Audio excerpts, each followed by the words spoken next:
Bismillahirrahmanirrahim. Alhamdulillahirabbil alamin wassalatu wassalamu ala asyrofil mursalin nabiyina wa habibina Muhammadin wa ala alihi washabihi ajmain. Amma ba'du. Yang terhormat Rektor, Dekan dan semua dosen UI. Ini saya mohon maaf, sebetulnya agak perlu minta maaf karena memang macet. Tadi macet di jalan. Saya mau membaca bab tentang faslun fi nafil ibad bi kullil bilad. Bab seharusnya seseorang memberi manfaat kapanpun dia berada, dimanapun dia berada. Jadi kapanpun dan dimanapun dia berada. Qala Allah Ta'ala wa ja'alani mubarakan aynama kuntu. Ayna fi an ibadihi aynama kunna. Di sini diterangkan an-naf'u naf'ani, naf'un fil adyan wa naf'un fil abdan, wal barokah kasratul khairi wa ziyadatu. Fa'athnallahu ala Isa biqaunihi ja'alahu nafi'an lil ibadi aina makana wa haitsu kana. Jadi yang perlu saya terangkan, di antara sifat dasar orang-orang baik adalah di mana saja, kapan saja itu memberi manfaat, termasuk tentu saat paling sulit. Jadi Nabi Isa menceritakan dirinya itu wa ja'alani mubarakan aynama kuntu, saya ditakdir Allah berada di mana saja memberi berkah, memberi kemanfaatan bagi orang lain. Ada beberapa cerita tentang Nabi Isa. Jadi perlu diketahui ada 3 nabi yang seperiode. Satu Ibrahim dan Nabi Lut. Ibrahim itu sama Nabi Lut itu pernah paman. Kedua Nabi Musa dan Harun. Sebetulnya yang jadi nabi itu Nabi Musa, tapi Nabi Musa karena alsak, lisannya tidak jelas, minta Nabi Harun, ya tentu minta kepada Allah supaya Nabi Harun jadikan nabi. Terus ketiga Nabi Isa dan Yahya. Yahya bin Zakaria, terus Isa ini pernah keponakan Zakaria. Kira-kira kalau di Jawa ya misanan antara Yahya dan Jawa Isa. Jadi ada 3 nabi yang seperiode. Tapi yang paling berkompeten, yang sederajat kira-kira seperti itu hanya Isa dan Yahya. Karena Nabi Lut dan Nabi Ibrahim itu beda level. Karena Lut ini pernah keponakan, jadi hubungannya kira-kira yang murid dan guru. Terus Musa dan Harun itu juga nggak level, karena Nabi Harun ini jadinya nabi itu atas permohonan Nabi Musa, sehingga meskipun Harun itu kakaknya tapi nggak berani bantah. Jadi Nabi Musa itu dalam cerita beliau itu alsak itu lesannya agak kedal, tapi ini alsak yang barokah. Jadi dulu ceritanya Musa kecil, karena dia seorang nabi, beliau seorang nabi, itu kalau melihat Fir'aun itu mantelnya bukan main. Padahal kecilnya dirawat Fir'aun, sehingga cerita mulai kecil sudah usil. Kalau melihat Fir'aun itu ya jenggotnya dipakai mainan. Terus pokoknya nakal. Lama-lama Fir'aun curiga, dasar orang Israel. Nabi Musa ini turunan Israel. Lama-lama Fir'aun itu yakin kalau itu sengaja. Akhirnya Fir'aun mau membunuh Musa. Terus kata istrinya Fir'aun, Musa itu masih anak kecil, jadi seperti itu ya bawaan anak kecil, bukan bawaan kebencian terhadap orang Kipti, orang Mesir.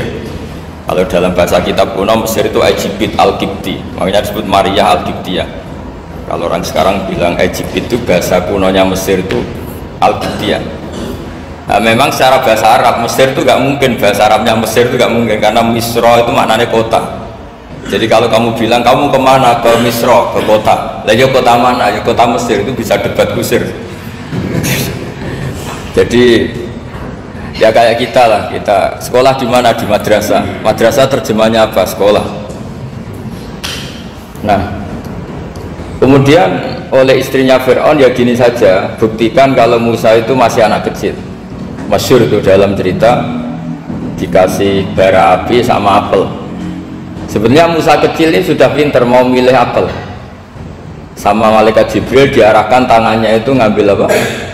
bara api terus dikunyah, itu yang menyebabkan lisannya Musa itu alsak, agak pelak.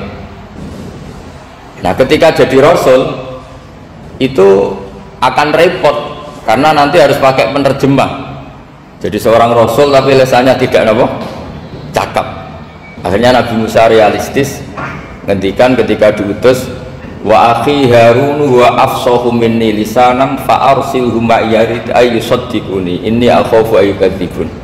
Ya Allah, saudara saya Harun itu lisannya lebih fasih, tolong jadikan dia rasul sebagai penguat saya. Akhirnya Allah mengabulkan doanya Nabi Musa, kemudian Harun dijadikan sebagai apa?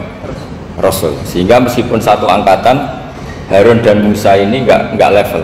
Artinya enggak level itu ya Harun yang takut Musa. Terus ketiga ini Nabi Yahya dan Nabi Isa. Ini umurnya ya seangkatan, kecerdasannya, jadi nabinya sama-sama mulai kecil.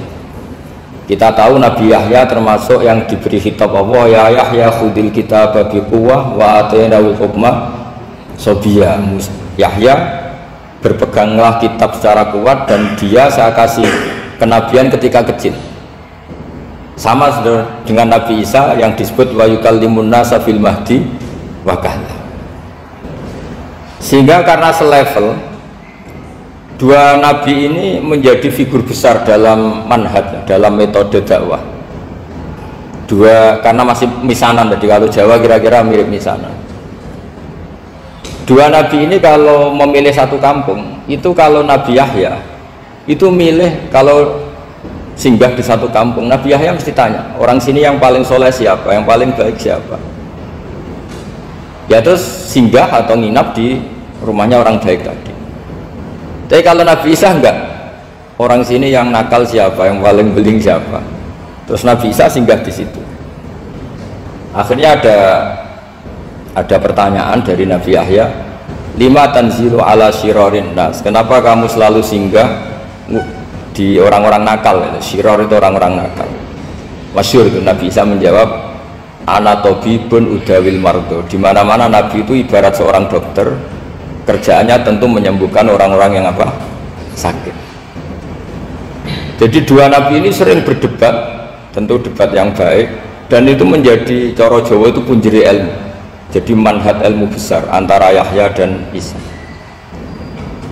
Begitu juga Nabi Yahya itu kelihatan agak rileks, panik, saking takutnya sama Allah. Kalau Nabi Isa itu rileks, pokoknya kumpul orang-orang nakal itu ya rileks. Akhirnya ada dua pertanyaan sekaligus nanti jadi dua manhaj. Kenapa kamu sering masam, sering kalau bahasa Arab itu abasa ya. Terus yang Nabi Yahya balik bertanya, kenapa kamu sering senyum, sering tertawa, kenapa memangnya? Terus ka'annaka ta'manu min makrillah, kamu sering senyum kayak kamu sudah terbebas dari azab Allah, dari ditegur Allah, seakan-akan kamu orang paling benar yang nggak akan salah. Nabi Isa balik tanya, sama kamu sering masam, sering merem, ka'annaka taqnatu min rahmatillah, seakan-akan kamu putus asa dari rahmatnya Allah. Sehingga kemudian itu jadi manhaj besar. Kalau terlalu senyum ya dianggap orang yang kayak nggak punya perasaan dosa. Tapi kalau terlalu masam, terlalu merenggut, seakan-akan rahmat Allah itu terbatas, sehingga seakan-akan Allah itu rahmatnya nggak cukup lah untuk mengelola manusia ini. Sehingga itu jadi metode besar yang masyhur itu dalam sebuah hadis Nabi ngendikan, ulama ummati ka anbiya Bani Israil. Ulama umatku itu kapasitasnya atau fungsinya atau manfaatnya setingkat nabi-nabi Bani Israil. Karena ketika umat ini nggak ditunggui para nabi setelah Rasulullah SAW, itu yang nunggui hanya ulama. Tapi ulama ini sudah cukup mewakili para nabi Bani Israil. Dan banyak syurahul hadis, para menyarah hadis mensarahkan, Nabi tidak ngendikan ulama ummati kamisli seperti saya, tapi ka'ambiyai Bani Israel, bagaimana nabi-nabi Bani Israel. Nabi Bani Israel itu macam-macam, termasuk ada yang tidak nikah, yaitu yang bernama Yahya dan Isa. Delala umatnya Nabi itu ada orang alim alamah yang ilmunya melegenda, yaitu namanya Imam Nawawi. Itu tidak nikah sampai kabudut. Meskipun dalam ajaran syariatnya Nabi andekah sunnati, tapi selalu ada orang yang ditakdir tidak nikah karena masyhur, karena sibuk ngurus ilmu, bukan karena tidak laku. Yang jelas itu bukan karena tidak laku. Imam Nawawi itu ganteng, orangnya ya normal, tapi karena sibuk nulis, beliau sampai kabudut itu tidak nikah. Imam Sibawayh itu suka sekali sama ilmu, menjadi istri utamanya ya ilmu itu. Dia ganteng, Sibawayh itu maknanya tuh apel, dia ganteng sekali, sampai banyak cewek yang seneng. Akhirnya dia nikah, tapi nggak pernah dikumpulin. Dia belajar terus.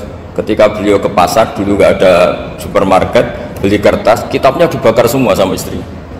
Dikira istrinya terus mencintai dia, malah diceraikan. Itu siapa? Imam Sibawayh. Terus ada umatnya Nabi yang paling unik di dunia, mungkin Pak dosen, saya kiai pun nggak bisa nih. Itu ada orang tuh ganteng sekali, istrinya cantik sekali. Itu tahu-tahu sudah 10 tahun tidak pernah hubungan suami istri. Karena ketika si suami itu tahu istrinya cantik, itu langsung sholat sujud syukur, sholat terus, saking senengnya punya istri cantik. Yang istrinya cantik juga solehah, tahu suaminya ganteng ya terus sholat terus syukur. Itu sampai berhari, sampai bertahun-tahun. Terus ketika ketemu cocokan, dek kita sudah nikah berapa, terus dilihat kayaknya sudah 10 tahun tapi tidak pernah hubungan.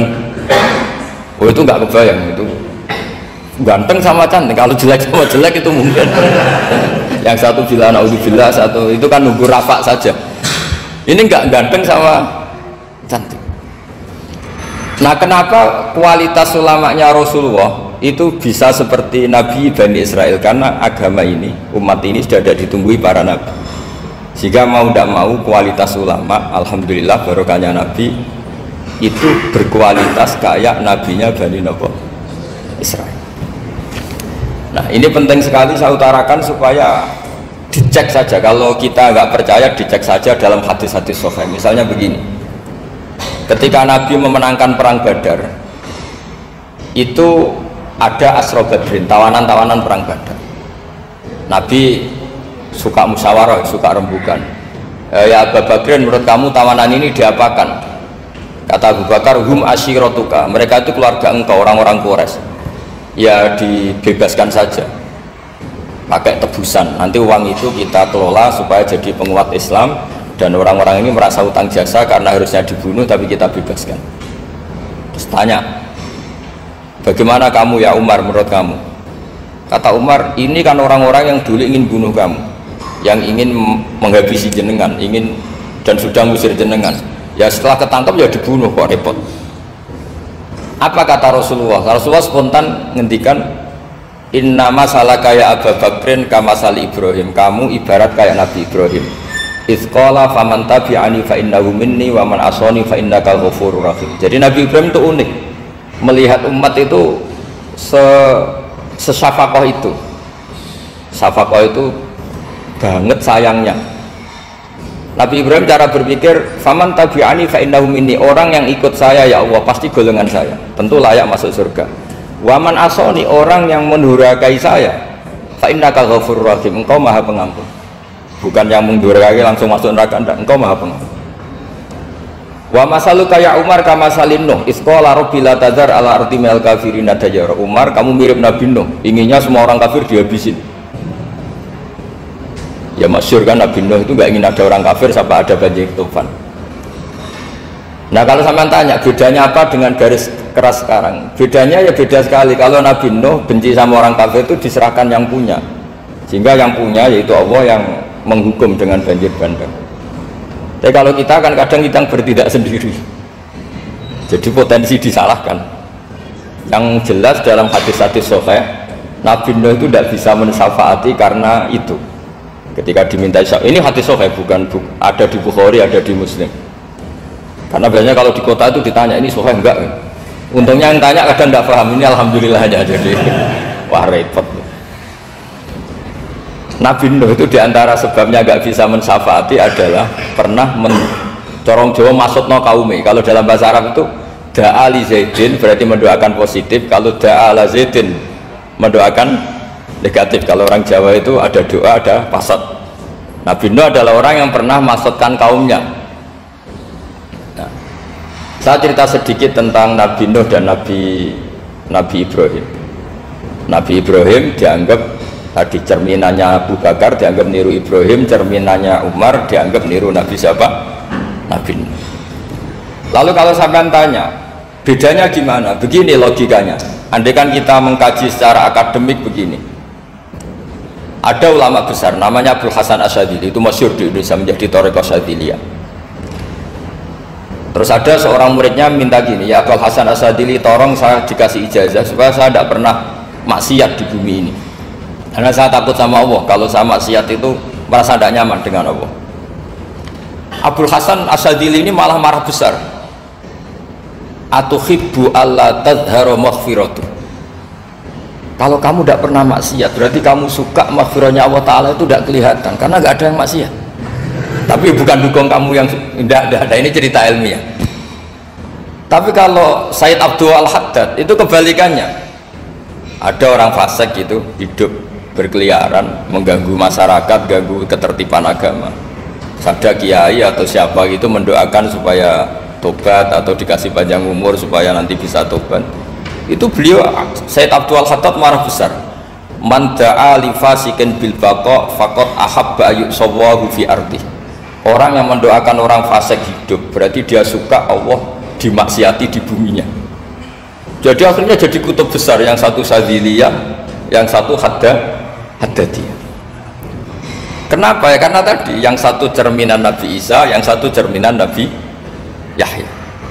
Sebagaimana sabda Rasulullah tadi, apa ulama ummati ka anbiya'i bani Israil. Juga masyhur dalam aplikasi pengajaran juga gitu. Masyhur sekali dalam kitab-kitab diceritakan kalau Sayyid Abdul Al-Haddad, kalau ada orang sowan itu, kamu ngaji sama siapa? Sama si A. Pernah nangis gak pas ngajar? Gak pernah. Udah gak terus, gak usah diterusin ngaji orang seperti itu. Hatinya atas ya, wong ora iso nangis ya. Tapi kalau Abdul Hasan Asyadzili kebalikan, kamu ngaji sama siapa? Sama si A. Pernah tertawa enggak kalau ngaji? Enggak pernah. Udah enggak usah ngaji sama orang itu, orang enggak bisa syukur katanya. jadi itu manhaj besar. Nah akhirnya orang-orang kayak kita ini enggak jelas semua, nangis ya bisa, syukur, guyu ya bisa. Cuma celakanya kalau kita nangis karena tidak punya uang, kalau guyu karena punya uang, itu masalahnya.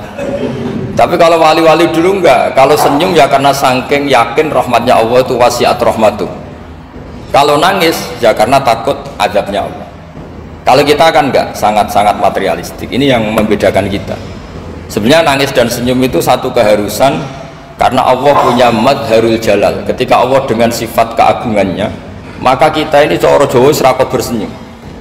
Tapi Allah itu kadang sebagai madharul jamal, adanya satu keasikan, sehingga yang merengut itu yang salah. Makanya dalam ilmu tasawuf kutub wali itu hanya dua, Allah dengan madharul jalal, dengan Allah yang madharul jamal. Contoh madharul jalal misalnya gini, ketika Nabi Musa ingin melihat Allah, saking kangennya ingin melihat Allah, Robbi arini anggur ilaik, ya Allah saya beri hak untuk melihat engkau.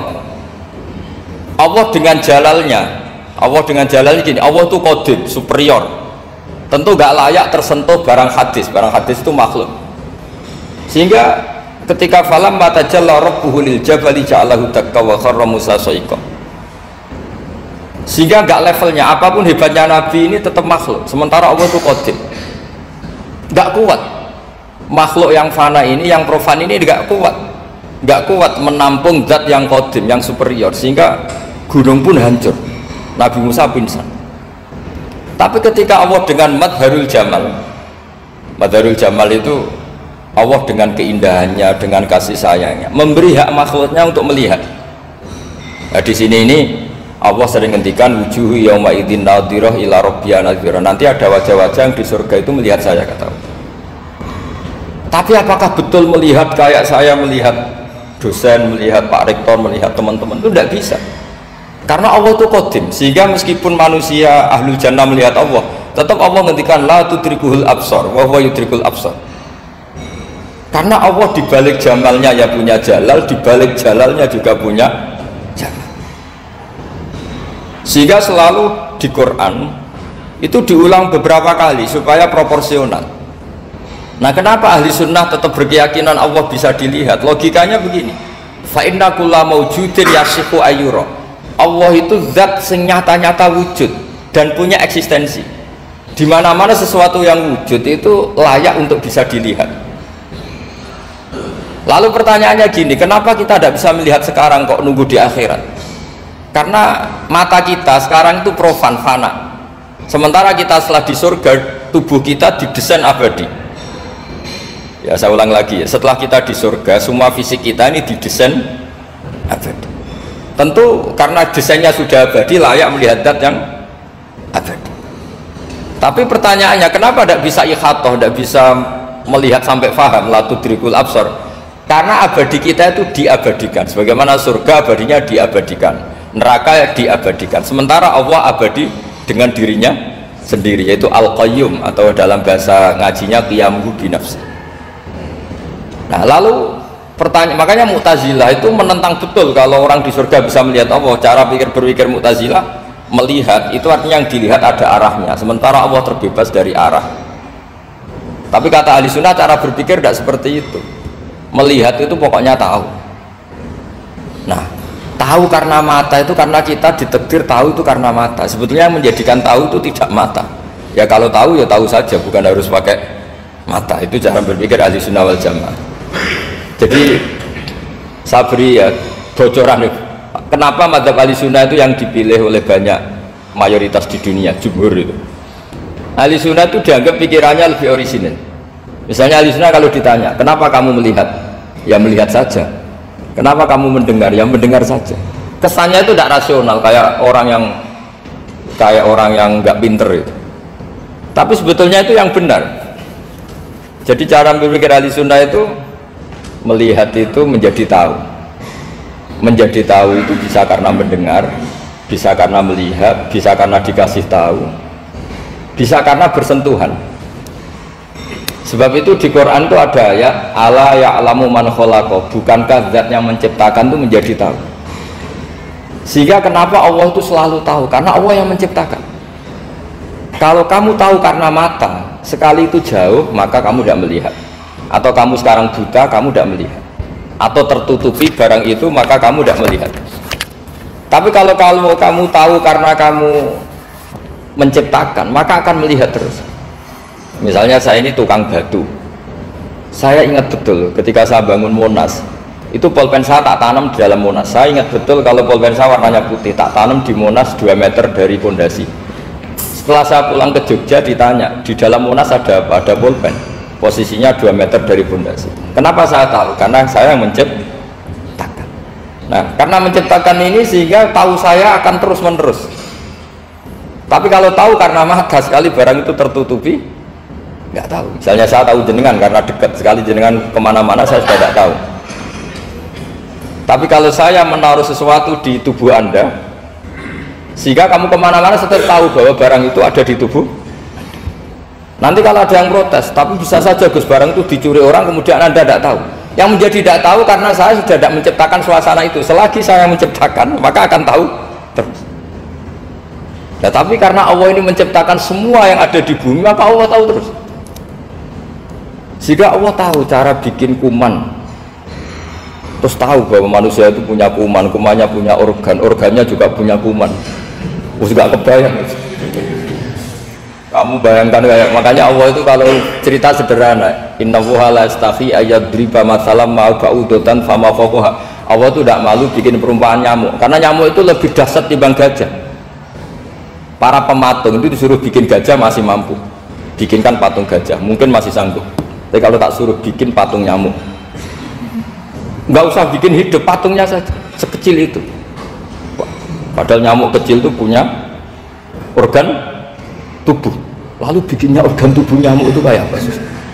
Organnya punya kuman, kumannya punya organ, organnya juga punya kuman. Sehingga orang-orang alim itu baca nyamuk itu lebih jadi ayat Allah ketimbang melihat dinosaurus. Tapi sekarang orang itu nggak tertarik ceritanya.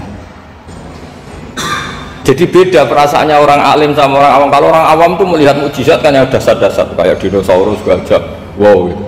Kalau orang alim nggak, malah melihat nyamuk. kealiman seperti itu terjaga di umatnya Muhammad, di umatnya Rasulullah Muhammad SAW. Karena ketika umat ini nggak ditumbuhi para nabi, itu Allah menjamin Muhammad, ulama umatmu nanti punya kemampuan seperti nabi. Tentu tidak dalam keutamaan ya, keutamaan tentu nggak sekelas sama nabi. Kenapa itu terjadi? Karena tadi para nabi ini mewakili sekian karakter. Kalau kita sangat mencintai Indonesia, maka kita akan tegas siapapun yang ingin menghancurkan Indonesia. Itu kira-kira cerminan Nabi Nuh. Kalau kita sangat mencintai Allah, maka kita akan benci sebenci-bencinya sama orang yang mendurhakai Allah. Tapi masalahnya, Allah yang kita cintai itu memaklumatkan diri kalau bersifat ghafur, pengampun. Jika kalau kita terlalu kasar, ini kan yang kita cintai bersifat ghafur kok kita kasar. Di sini Nabi Ibrahim, beliau sangat mantau sekali sama yang durhaka sama Allah. Tapi kalau mau mantau gimana? Zat yang mengajarkan itu bersifat ghafur. Maka kita mau tidak mau, makanya ada riwayat mengatakan takhallaku bi akhlaqillah, kamu bertata krama kayak akhlaknya Allah. Akhirnya ya sudah, kita mau apa coba? Kira-kira kalau kamu mencintai seseorang, itu potensinya kan dua, protektif. Ada telepon itu dari siapa? Cewek atau cowok? Protektif. Itu bukti cinta apa bukti suudon? Kan tidak tahu. Tapi misalnya kamu cinta perempuan terus WA-an sama lelaki gak apa-apa, jalan sama lelaki gak apa-apa, sama masa lalunya pacarnya juga gak apa-apa. Itu cinta apa pembiaran? Kan sama-sama gak jelas. Nah kira-kira mencintai Allah itu kira-kira analoginya seperti itu. Kalau yang satu protektif, Allah harus zat satu-satunya yang disembah, nggak boleh didurhakai, nggak boleh dikhianati kok. Sehingga ini sangat keras sekali. Nah, ini Nabi Nuh. Di sini ada Nabi Ibrahim, karena orang yang zat yang kita cintai bersifat ghafur. Jika kalau kita terlalu tegas, beda dengan sifatnya Allah yang bersifat ghafur.